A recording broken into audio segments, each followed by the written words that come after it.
aspects of the 9/11 event.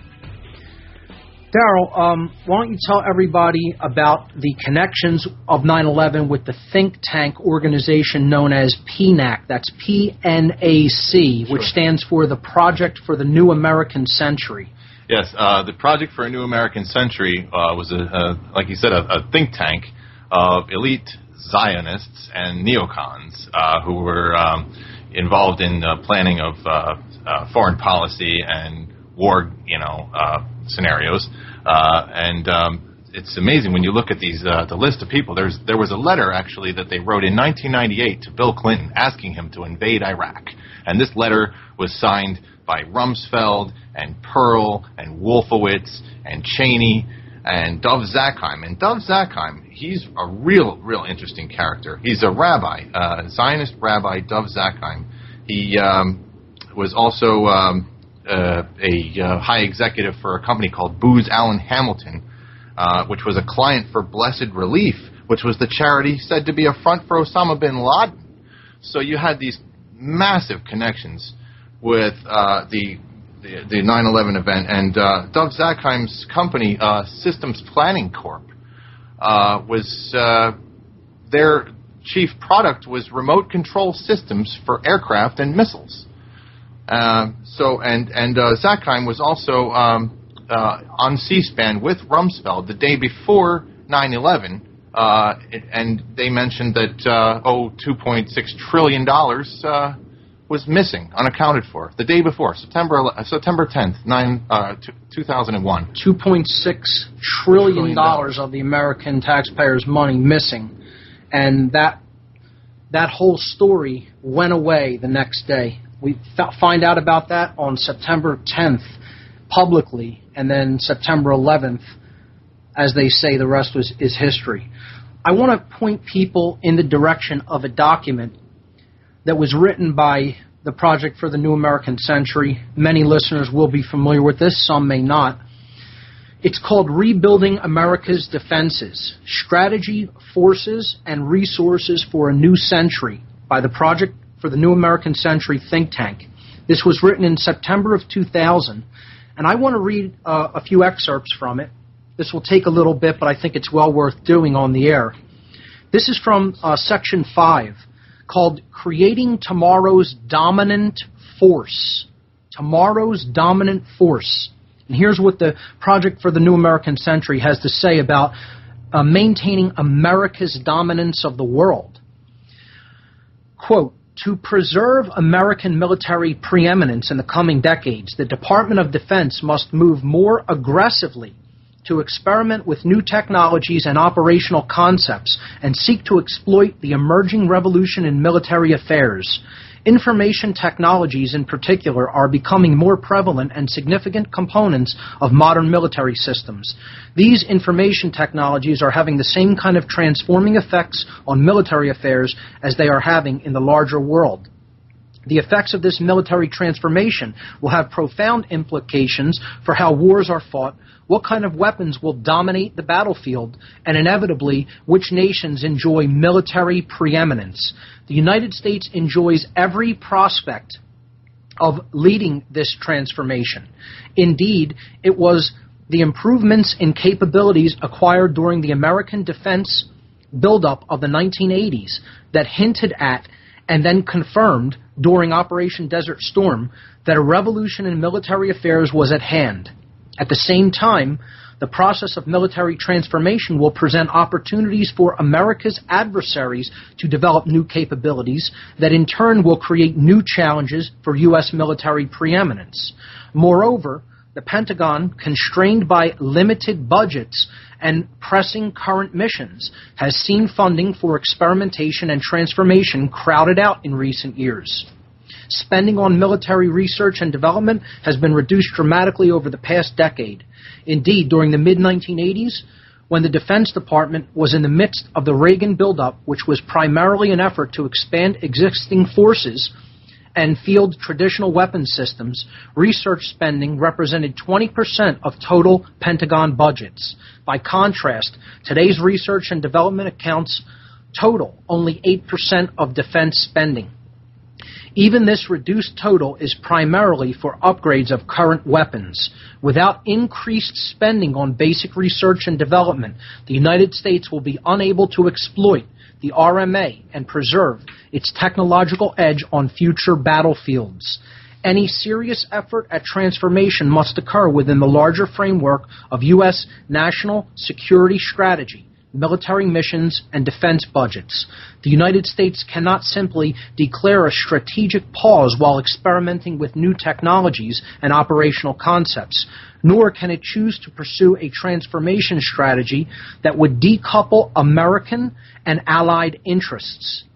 A transformation strategy that solely pursued capabilities for projecting force from the United States, for example, and sacrificed forward basing and presence would be at odds with larger American policy goals and would trouble American allies. Further, the process of transformation, even if it brings revolutionary change, is likely to be a long one, absent some catastrophic and catalyzing event like a new Pearl Harbor. You get that, everyone? Domestic politics and industrial policy will shape the pace and content of transformation as much as the requirements of current missions. This report advocates a two-stage process of change, transition and transformation over the coming decades. In general, to maintain American military preeminence that is consistent with the requirements of a strategy of American global leadership, tomorrow's U.S. Armed Forces must meet three new missions. 1, global missile defenses. 2, control of space and cyberspace. And 3, pursuing a two-stage strategy of transforming conventional forces. This process will have 2 stages: transition, featuring a mix of current and new systems, and 2, true transformation, featuring new systems, organizations, and operational concepts. So those are excerpts from Chapter 5 or Section 5 of the document entitled Rebuilding America's Defenses by the Project for the New American Century. And you can hear right in the document essentially telling the Defense Department that unless there is a new Pearl Harbor, we will not be able to garner the funds that we need to create this transformation in American armed forces so that we can maintain military preeminence throughout the world. In other words, global empire. Yes, they were calling basically for a global Pax Americana of world hegemony. And so thus Dov Zakheim, who was a key member of this organization along with William Kristol, thus Zakheim had demonstrated intellectual, Israeli, and twisted moral motive for that catalyzing event of 9/11. Now, he had a tremendous opportunity to effect this change, this revolutionary change that he talked about. He was comptroller of the Pentagon's budget. He had access as an undersecretary directly with Rumsfeld, Douglas Feith, and the Joint Chiefs and the Israeli spies the FBI arrested in Douglas Feith's office, as well as financial power to obfuscate, redirect, and or cover up previous diversions of funds, fund secret operations, and even bribe leaders of other countries. Darrell, that's an excellent analysis, and a lot of this begins to answer people's questions of why would the United States do such a thing behind the scenes? Why would secret elements, covert black operations within the military intelligence agencies carry out such an event?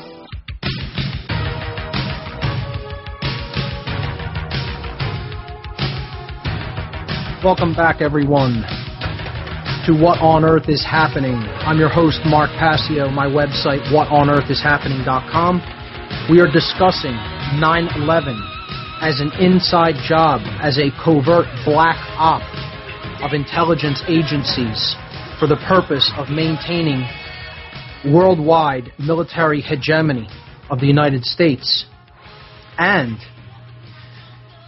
as an excuse to increasingly usurp the freedom of American citizens here at home. These are the answers to the questions why. People say, well, why would they have done such a horrid thing. Why would they murder their own people? Well, these are part of the reasons.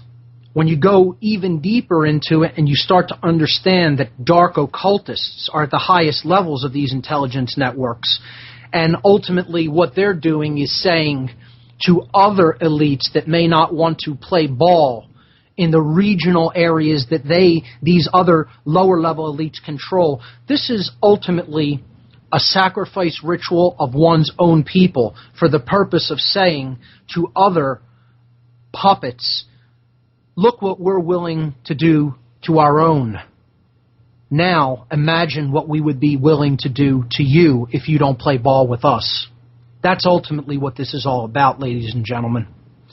And I'll be getting into the deep, dark, occult aspects and the symbolic aspects of the 9/11 event, which, when you understand in conjunction with some of the traditions that we have already broke down and discussed on this show, you understand there's no way that stuff is coincidental. And it is very intricately planned out. So that's coming up in the future. And like I said, next week, get ready for it, an actual breakdown, a scientific analysis, a breakdown of the physics of the 9/11 event from a perspective that the layman can comprehend and understand. Simple physics equations solved to show people unequivocally that the laws of physics absolutely were not suspended 3 times in one day on 9/11.